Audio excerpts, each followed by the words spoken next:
हरे कृष्ण।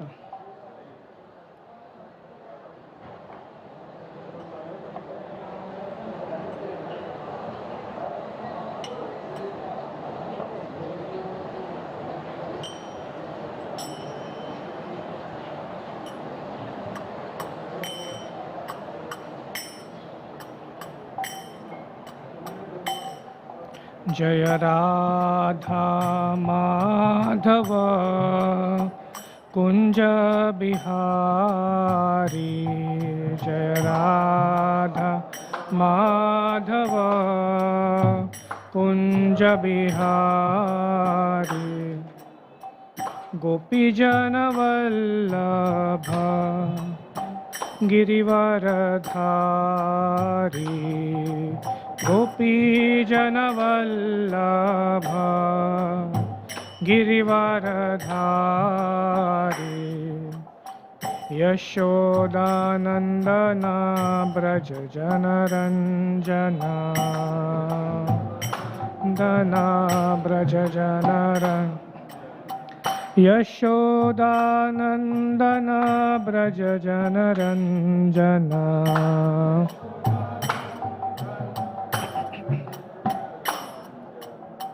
यमुना तीरावनचारी,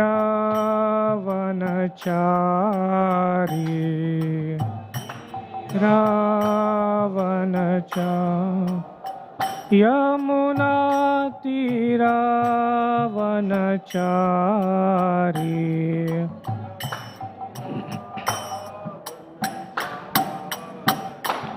जय राधा माधव कुंज बिहारी,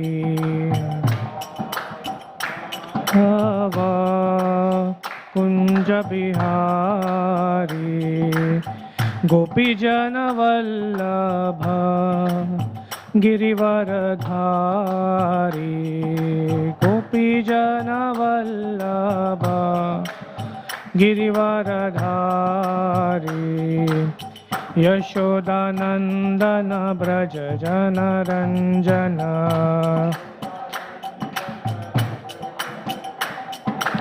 यशोदानंदन ब्रज जनरंजन,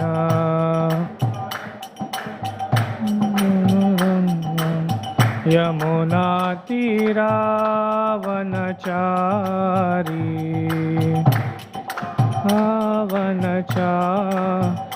जय राधा माधव कुंज बिहारी, माधव कुंज बिहार। हरे कृष्ण।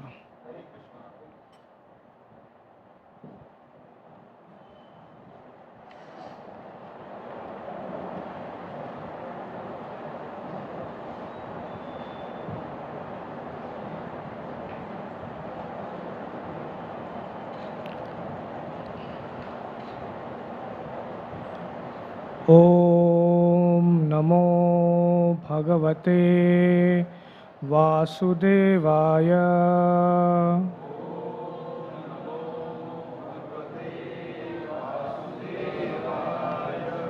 ओम नमो भगवते वासुदेवाय,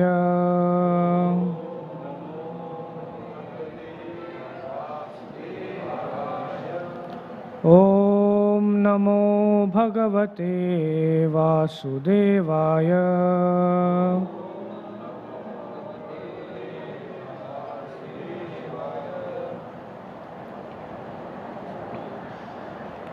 We are reading from second canto, 9th chapter, verse number 37. We will be continuing the discussion on verse number 37 today. So we can read the shloka once again. Etanmatam samatishta paramena samadhina Bhavan kalpa vikalpeshu na vimuyati karhi chet एतन्मतं समातिष्ठ परमेण समाधिना भवान् कल्पविकल्पेषु न विमुह्यति कर्हिचित् एतन्मतं समातिष्ठ परमेण समाधिना भवान् कल्पविकल्पेषु न विमुह्यति कर्हिचित्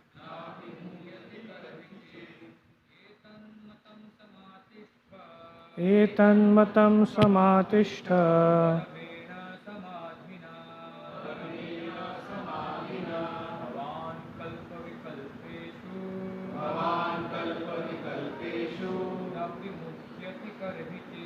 न विमुह्यति कर्हिचित् एतन्मतं समातिष्ठ परमेण समाधिना भवान् कल्पविकल्पेषु न विमुह्यति कर्हिचित् एतन्मतं समातिष्ठ परमेण समाधिना भवान् कल्पविकल्पेषु न विमुह्यति कर्हिचित् Mataji's, anybody? एतन्मतं समातिष्ठ परमेण समाधिना भवान् कल्पविकल्पेषु न विमुह्यति कर्हिचित् एतन्मतं समातिष्ठ परमेण समाधिना भवान् कल्पविकल्पेषु न विमुह्यति कर्हिचित् एतत् this matam the conclusion samatishta remain fixed paramena by the supreme samadhina concentration of the mind bhavan yourself kalpa intermediate devastation vikalpeshu in the final devastation na vimuhyati will never bewilder karhichit anything like complacence. Translation and purport by His Divine Grace Srila A.C. Bhaktivedanta Swami Prabhupada. Srila Prabhupada ki jai. Translation. O Brahma, just follow this conclusion by fixed concentration of mind, and no pride will disturb you, neither in the partial nor in the final devastation. So we will be continuing the purport from this particular paragraph now. Prior to this was discussed in the earlier classes. In this stage of full satisfaction and detachment from the sensory world, one can know the mystery of the science of God with all its confidential intricacies, and not by grammar or academic speculation. Because Brahma qualified himself for such reception, the Lord was pleased to disclose the purpose of Srimad Bhagavatam. This direct instruction by the Lord to any devotee who is detached from the world of sense gratification is possible, as stated in the Bhagavad Gita, Tesham satata yuktanam bhajatam priti purvakam dadami buddhi yogam tam yena mam upayantite.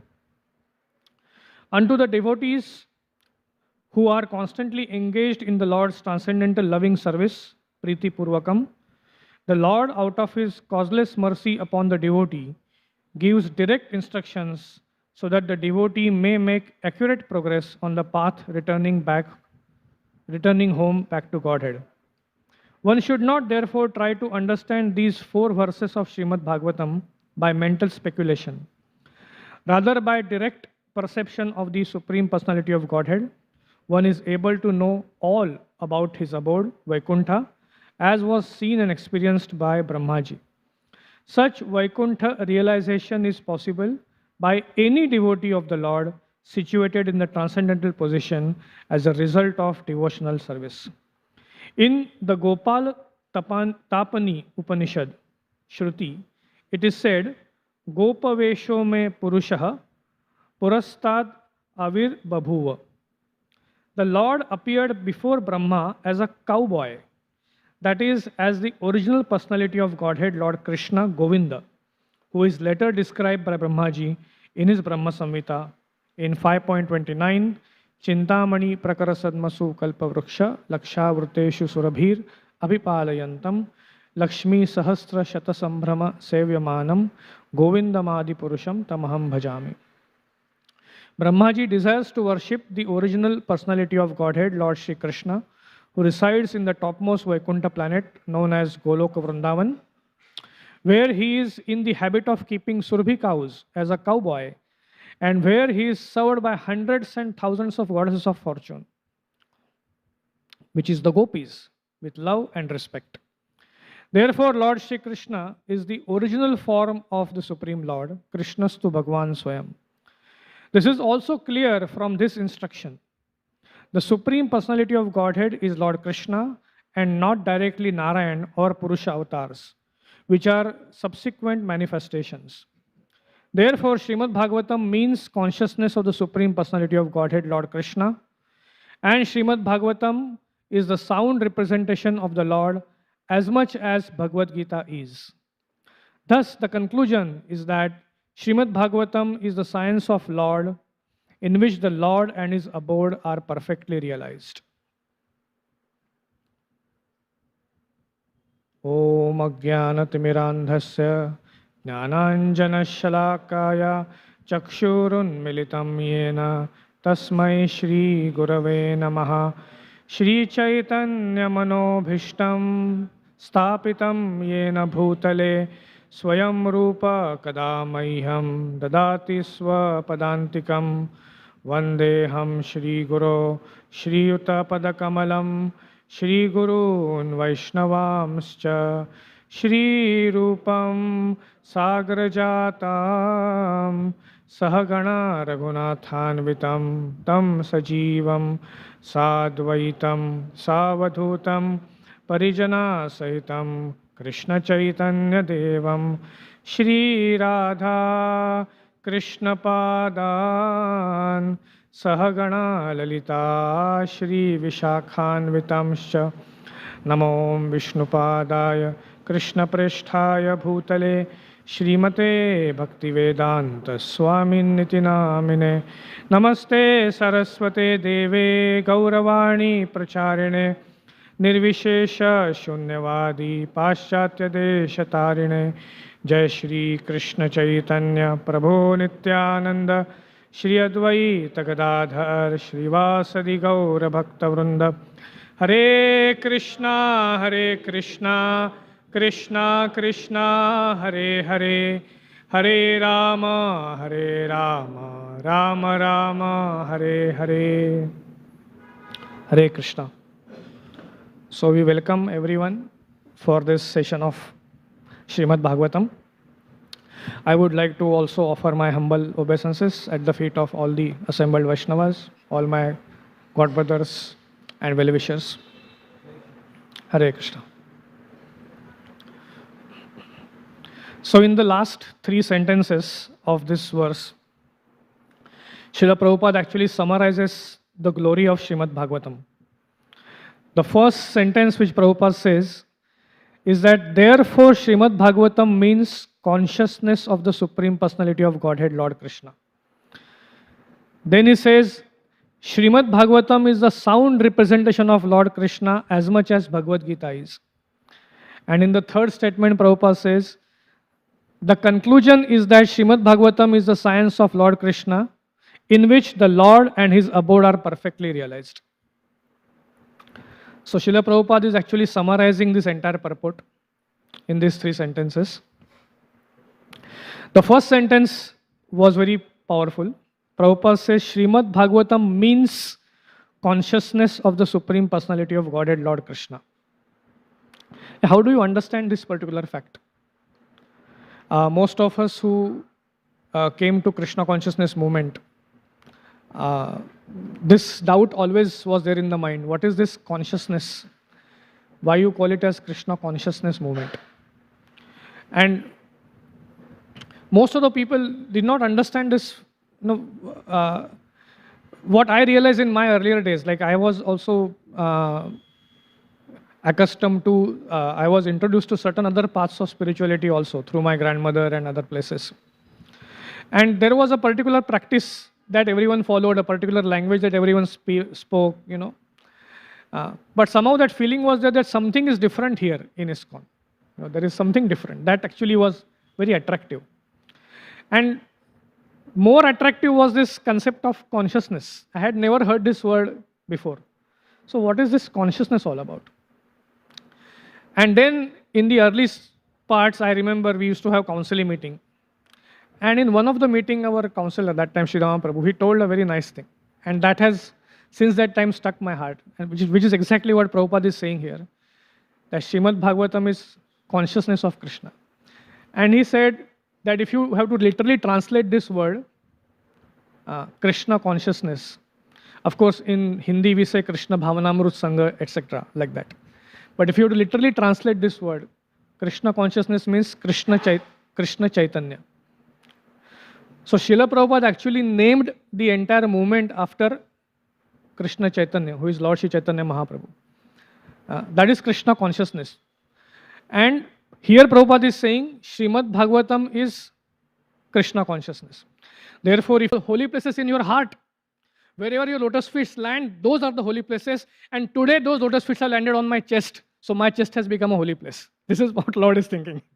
Right? And then he said, but what can I do? Vishnu said, what can I do? My chest is so hard like a rock.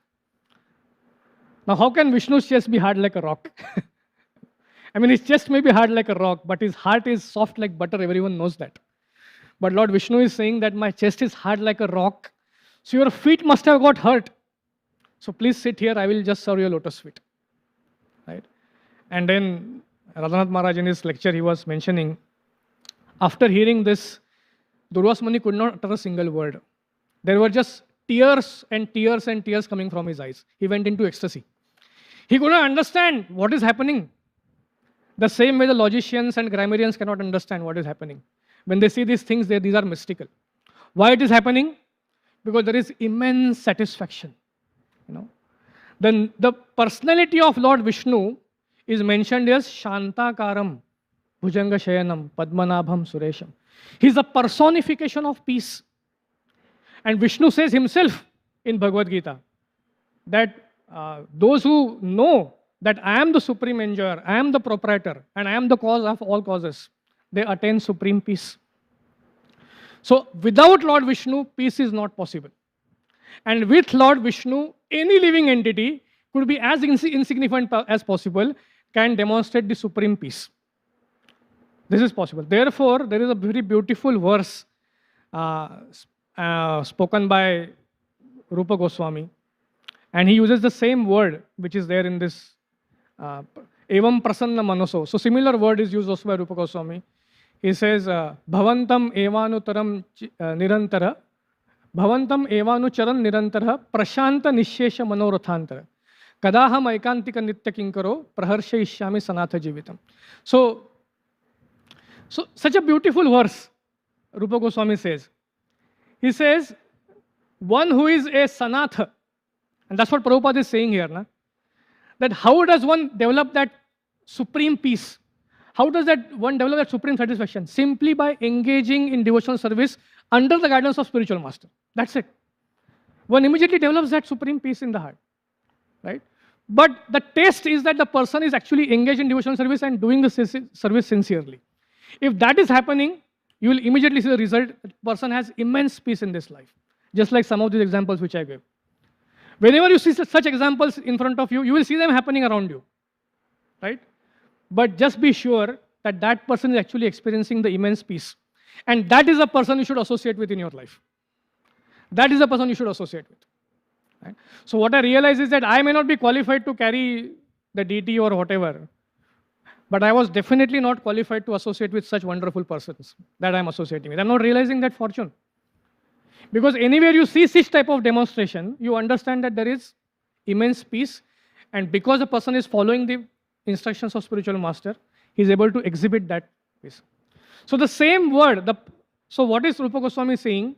Sanatha Jivitam. The moment, so Prabhupada always gives this example, Prabhupada says that what is the difference that you see between a street dog and a pet dog? You see? The difference is that pet dog is very satisfied and very happy. And street dog is always very disturbed. Why? Because one is anatha and one is sanatha. One who doesn't have a master and one has a master. That master is spiritual master. Who other master that we are talking about? Right? So Praharshe Ishyami, he says, I am extremely happy that I have found a master in my life. Now probably we are going to have first initiations. People are going to accept spiritual master. It's an extremely happy occasion. Praharshe Ishyami Sanatha. People are going to become Sanatha. That means they're going to become pacified. They're going to become satisfied. Because that connection of spiritual master, what happens? Prashanta Nishesha Manorathantara. All the mental speculation of the mind goes away and one becomes very peaceful. And one very wonderful event that we see, where we see that how the power of spiritual master and Krishna together can make the life of a person very peaceful. You see, in this earth, there are two oceans, big oceans. One is the Atlantic Ocean, and other is the Pacific Ocean. It is called Prashanta Mahasagar in Marathi, in Hindi. Prashanta. Where there are not much waves, not much tides, and it's a very peaceful ocean. But the Atlantic Ocean, it's very turbulent. It's very turbulent, right? Srila Prabhupada went to United States through Atlantic Ocean. And the ocean was so turbulent that Srila Prabhupada had severe seasickness and he almost had heart attack. Right? He had a heart attack. Right? In heart attack, Lord Krishna appeared to him that, Abhay Charan, don't worry. Now I am taking charge of the boat. And after that, the captain of the boat said that I have never seen the Atlantic Ocean so peaceful. Right? So by the mercy of a devotee and Krishna, the Atlantic became Pacific. That is the power of devotee. That is the power of Lord Krishna. The Atlantic can become Pacific. This is the power. So this is of course a story, but you can actually see it happening. Right? So by mercy of Lord Krishna, one becomes extremely pacified. Right? So this is the first part of the purport. And this is the science, that satisfaction, the person then becomes easily detached from credit, detached from all false prestige. It's very easy. So that is the test, that is the litmus test of our devotional service. And then as we go ahead, we read about some very wonderful things in this purport. So the second part, where the first part was Krishna consciousness. So we understood the part, what is Krishna consciousness all about, right? Krishna Chaitanya. This is what Chaitanya Mahaprabhu gave us. Then the second was that sound incarnation. Now this is something very nice. Now this purport actually explains what happened to Lord Brahma after Lord Krishna spoke these words to him, or how they were spoken to him. They're very nicely explained. So it is mentioned here in the purport by Prabhupada. Prabhupada cites a verse from Gopal Tapani Upanishad. And that verse says that when Lord appeared in front of Brahma, how was he? And it is mentioned here, Gopa Vesha me Purusha Purastad Avir Babhuva. So Brahma is saying that Lord appeared in front of me in Gopal Tapani Upanishad. He is saying that Lord appeared in front of me as Gopavesha. He's appeared as Gopal. He's appeared as Govinda. Right? Now, and Prabhupada says, when Lord appeared in front of Brahmaji as Gopal, that's where Lord Brahma started glorifying him as in the Brahma Samhita as Chintamani Prakara Sadma Sukalpa Pruksha Lakshavurte tu Surabhi Rabhipalayantam Lakshmi Sahasra Shata Sambrahma Sevyamanam Govinda Madi Purusham. So Lord Brahma is using the word Govinda here. Supreme Personality of Godhead who is a Govinda. So that verse has been used. Now something very wonderful about this verse. If you analyze the Srimad Bhagavatam, then three things which are mentioned in this verse, they appeared much later in the process of creation. The Surabhi cow, so Lakshavrute to Surabhi, and Kalpa Sukalpa Vruksha, so Kalpa Vruksha, and Lakshmiji. All three appeared during the churning of ocean. Right? Chintamani is already there. But the three appeared, they appeared much later. Right? But Lord Brahma is right in the beginning saying that I have seen all of this. I have seen already, not one Lakshmi, I have seen thousands of them. I have seen Kalpavruksha already. I have seen thousands of them. And I have seen an entire abode of Chintamani. And Surabhi cows, oh, this Lord, he's actually just every day going with all the Surabhi cows. He's so beautiful. He's so amazing. Right? So the things which really people hanker for in this world, everyone is hanker for jewels, right? So in traditional Vedic culture, how people actually gauge your wealth, how people gauge your opulence. If you read Bhagavatam, if you read Krishna book and all that, you will see generally how much gold you have, how much of jewels you have, how many cows you have, how much land you have, so how much crops can you make. And also there is a fourth parameter, which shows a person's very opulence.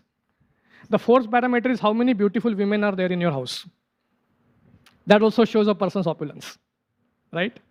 I think somewhere in Krishna book, it is mentioned that when Duryodhan saw so many beautiful women in Indraprastha, he became very envious.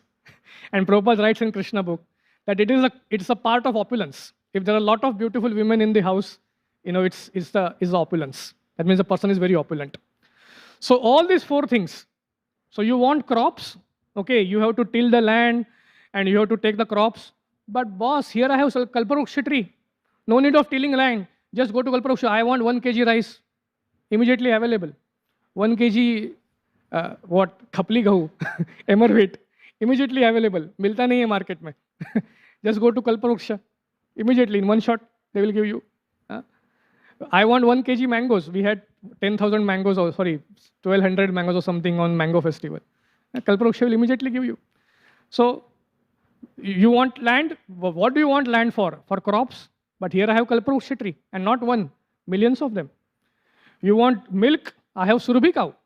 Unlimited milk. You want beautiful women? Here beautiful women, Lakshmi Sahasra Shata Sambrahma Sevyamanam. They are sweeping the floor.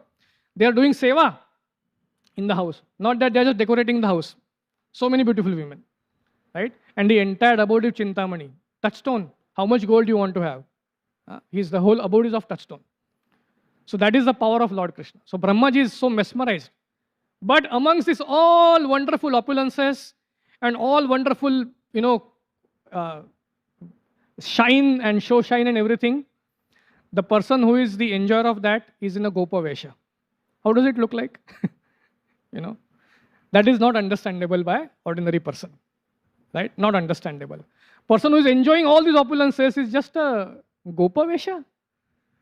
Have you ever seen somebody in a Gopavesha? Like you go out and nowadays you don't even see people in Gopavesha. Right?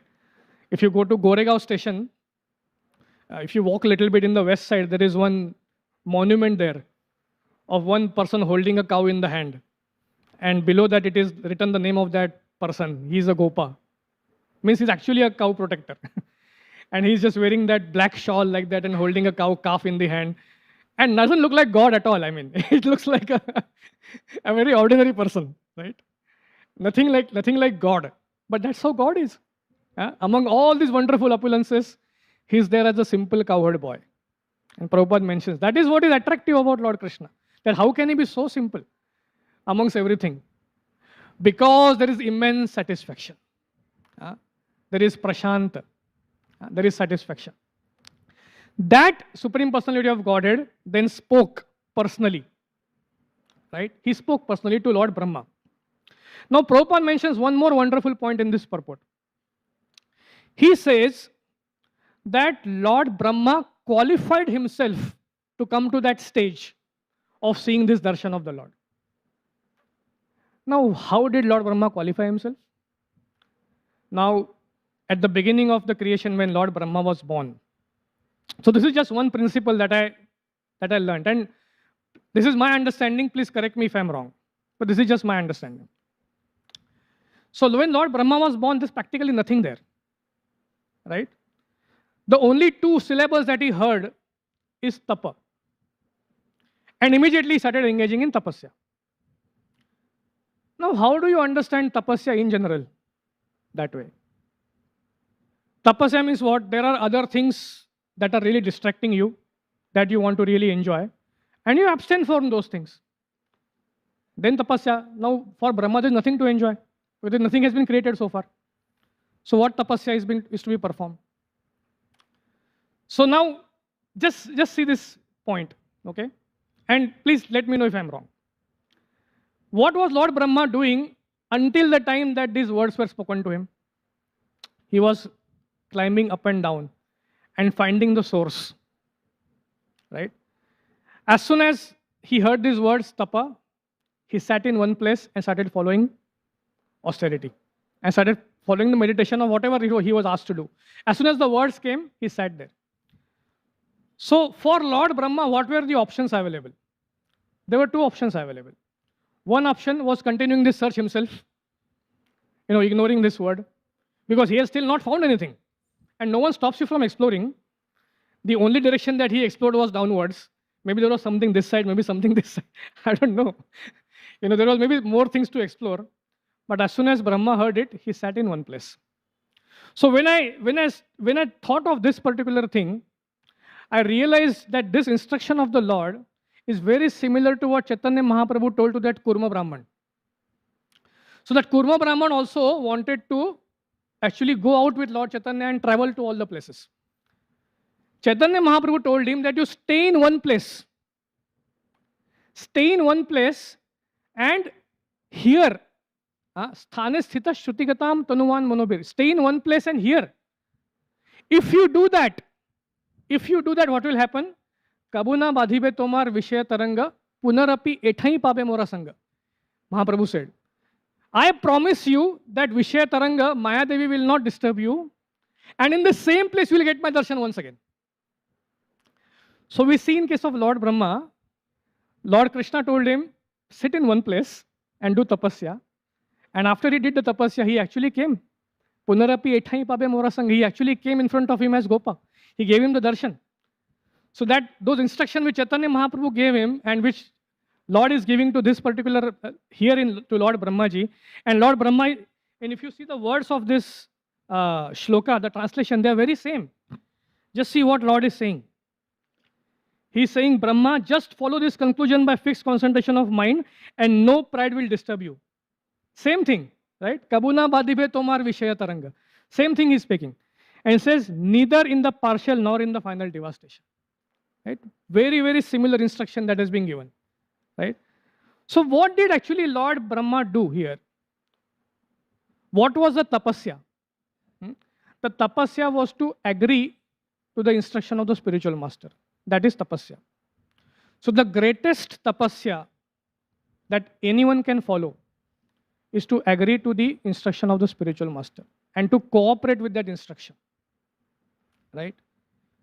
The spiritual master says something and yes, okay, I will do that.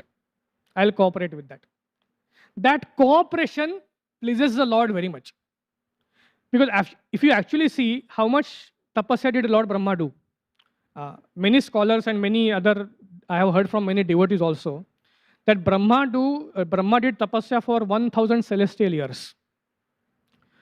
But in terms of Lord Brahma's calculation, 1000 celestial years is equivalent to few hours actually. of Lord Brahma. So Lord Brahma did tapasya only for a few hours. And here in Purport, Prabhupada is saying that through that few hours of tapasya, he became qualified to see darshan of the Lord. So what was that great thing which Brahma did actually? He cooperated. He cooperated with that instruction which was given to him. And what is the result of that? Once you cooperate with the instructions of spiritual master, here the word uses na vimuhyati. You will never ever get bewildered. So as long as one is focused on the instructions of one spiritual master and cooperating with the will of the Lord and the spiritual master, there is no vimuhyati. And we see in Krishna's pastime, there was Brahma Vimohan. Brahma actually got bewildered. Right? So if you want to test Lord Krishna, if you want to judge Lord Krishna, if you want to judge the spiritual master, then you will be bewildered. But if you cooperate with the spiritual master, right, then you will attain the greatest fortune. And there is a very small astrological significance here. And I'm saying it because it's very, very important. Right? So those of you who have some idea of astrology, what is the 9th house in the astrological chart indicate? The 9th house indicates two things: spiritual master and one's fortune. Right? They both are indicated by 9th house. What is the meaning of that? The meaning of that is that one who cooperates with the instructions of spiritual master, his fortune becomes very wide and very large. And we see that happening in case of Lord Brahma. But one who does not cooperate, he loses all the fortune. And the classic example of this is Karna. You all know the story of Karna? Karna did not cooperate with his spiritual master. Karna demanded that I want to learn Brahmastra. Dronacharya said, sorry, I can't teach you. So he said, so what? If you can't teach me, please give me the permission that I leave you and I go to somebody else. So reluctantly he said, okay, go. So he did not cooperate. And then he went to Parshuram. And then he spoke lies to Parshuram that he's not a Kshatriya, he's a Brahman. Right? So again he displeased Parshuram, and Parshuramji found out that he's a Kshatriya. You know all this entire story, I will not repeat. What did Parshuram say when he got to know that he's Kshatriya? Lord Parshuram say that when you need your Vidya the most, that time you will lose it. You know, this particular aspect, when you need something the most, that is called as fortune. That is called as fortune. So when you need something the most, that time you will not have it, means you will not have the good fortune. So one who cooperates with the spiritual master, that person will experience in his life that situations where your fortune will not support you. Situations where big people whose fortunes will not support them. That time this person's fortune will support him, because he has cooperated with spiritual master. And situations where the fortune will be easily supporting you, if you have disrespected spiritual master, your fortune will not support you. You will forget it. That's the exact position of Karna. That's what happened to him. That's what we learn through this particular thing. Right? They are the same thing. Spiritual master and great fortune. Therefore, in Chaitanya Charitamrita it is said, Brahmanda Bhramite Kona Bhagyavan Jeev Guru Krishna Prasade Pai Bhakti Lata Bij. One person who is very, very Bhagyavan, very, very fortunate, receives a spiritual master. Right? That is the 9th house. Right? Very, very fortunate somebody, you know, he receives a spiritual master. So this is what we understand. So here, Lord Brahma, cooperating with the will of the Supreme Personality of Godhead, directly gets darshan. And Srila Prabhupada said, why we should cooperate with the will of the Lord? Because that will of the Lord, those words of the Lord, which are spoken in Bhagavad Gita or in Srimad Bhagavatam, they are not different than the Lord. They are the sound representations of the Lord. Right? So follow them. How does it translate to all of us? We all say that, you know, chant holy names of Krishna. Why? Because holy name is non-different than Krishna. Okay, very nice. Holy name is non-different than Krishna. But then what do you do about it? So when we chant the holy names of Krishna, we say Hare Krishna, Krishna Krishna, Hare Hare, Hare Ram, Ram Ram, Hare Hare. So Srila Prabhupada gave a translation of this Hare Krishna Mahamantra. Prabhupada said Hare Krishna Mahamantra means, O Mother Radharani, O Mother Lakshmi, O Mother Sita, please engage me in service of Lord Krishna. This is the meaning of Hare Krishna Mahamantra. So as a devotee, what is our responsibility? When the seva comes to us, we engage. We don't say no to it. Right? We don't say that why not somebody else? Why you found only me to do the seva? Right? Of course, sometimes it may be important to say no also. I'm not arguing that. But the consciousness of running away from service is completely anti to chanting of the holy names. Right? Because when you say the holy name are non-different from Krishna, that means the outcome of the holy name is going to happen. When you start chanting the holy name, you will get service. Right? Any person, name any person, any devotee who has come to Krishna consciousness, within first 2 or 3 months starts chanting, he will get some service. Somewhere somebody will come say, oh, can you do something like this? I know one devotee, one person, close family member of mine, chants only one round. But suddenly one Mataji called up, said, can you do this one seva for me? You know. So somewhere the seva comes, because you're chanting the Hare Krishna Mahamantra. So seva will come to you. So then you engage into it. Right? When you engage in seva, what will happen? You become completely satisfied. Right? Now there is one more thing, okay? Just like in case of Brahmaji, we saw that, he somehow got bewildered later on. Right? So in case of the satisfaction principle also, there is one contradiction. And the contradiction is that an actual devotee of Krishna, he's actually never satisfied serving Krishna very nicely. Yeah? He never finds satisfaction. Right? He always wants to serve more and more and more. Right? The symptom of a pure devotee of Krishna is that he is never satisfied serving Krishna. They just want to serve more and more and more and more and more unlimitedly. Right? The pure devotee comes and prays in front of Krishna, I don't even want to go back to Godhead as long as I have your service. Right? So that satisfaction in service, right? And so satisfaction about the material things because of service, and complete dissatisfaction about doing the service again and again. That is only possible with the mercy of spiritual master. When one cooperates and one gets mercy of the Lord and to his devotees, one can exhibit that in one's life. Hare Krishna, that's all I had to say today. Srila Prabhupada ki jai.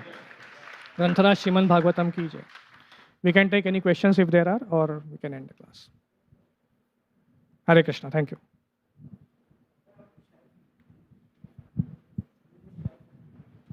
You can personally share. Yeah, you can personally share.